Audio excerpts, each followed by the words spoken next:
আসসালামু আলাইকুম দর্শক, কেমন আছো সবাই? আশা রাখছি ভালো আছো। আল্লাহ তাআলার রহমতে আমরাও ভালো আছি। আজকে আসলাম আমার মেয়েকে 15 মাস বয়সে আমি আমার মেয়েকে কি কি খাওয়াই সারা দিনের রুটিন তোমাদের সঙ্গে শেয়ার করব।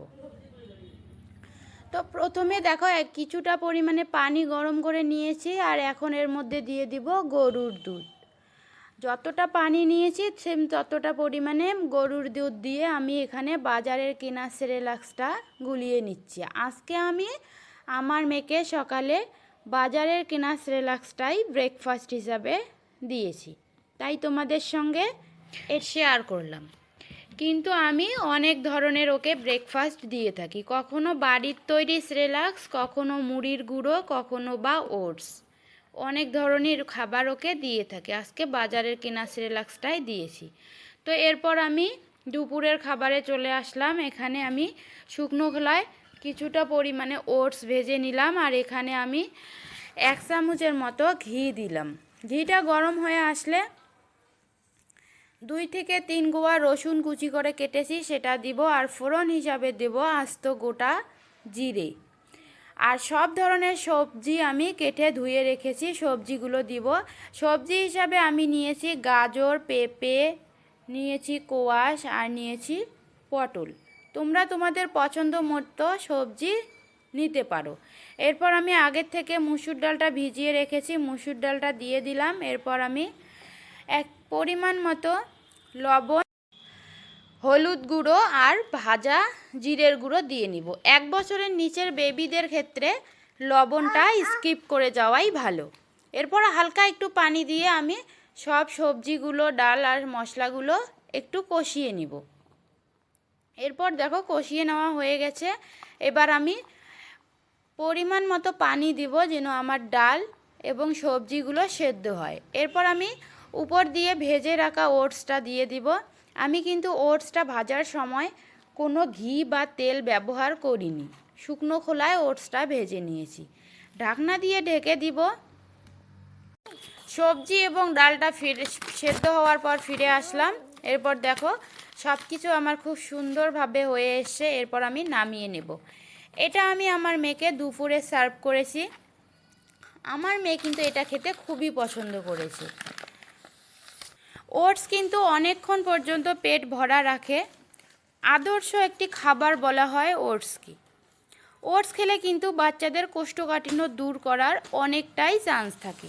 তো দেখো আমি যখন আমার মেয়েকে খাওয়াই তার আগে আমি আমার মেয়েকে একটুখানি পানি খাওয়াই, তারপরে পানি খাইয়ে নিয়ে তারপরে ওকে যে কোনো খাবারে দিয়ে থাকি।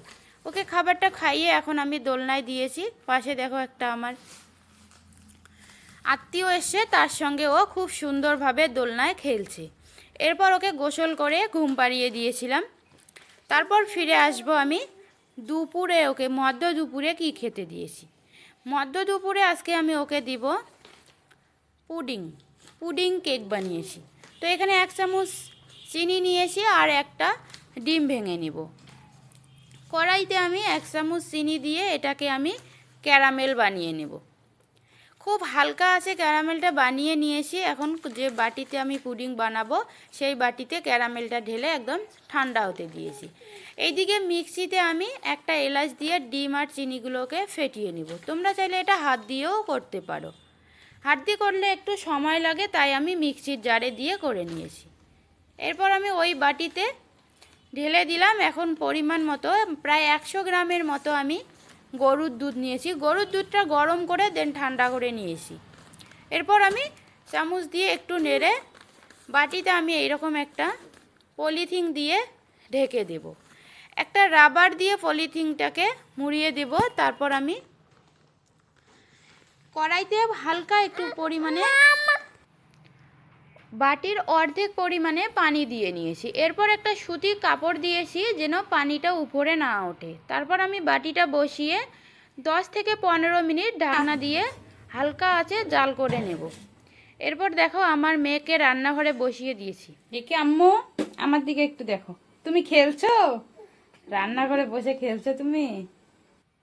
ও কিন্তু খুব সুন্দরভাবে খেলছে, আমি রান্নাটা করে নিচ্ছি। এরপর দেখো আমি নামিয়ে নিয়েছি, আমার পুডিং কেকটা একদম রেডি। এখন এটা আমি ঢেলে আমার মেয়েকে সার্ভ করব। কেমন হয়েছে বন্ধুরা আমার এই ভিডিওগুলো অবশ্যই জানাবে। আর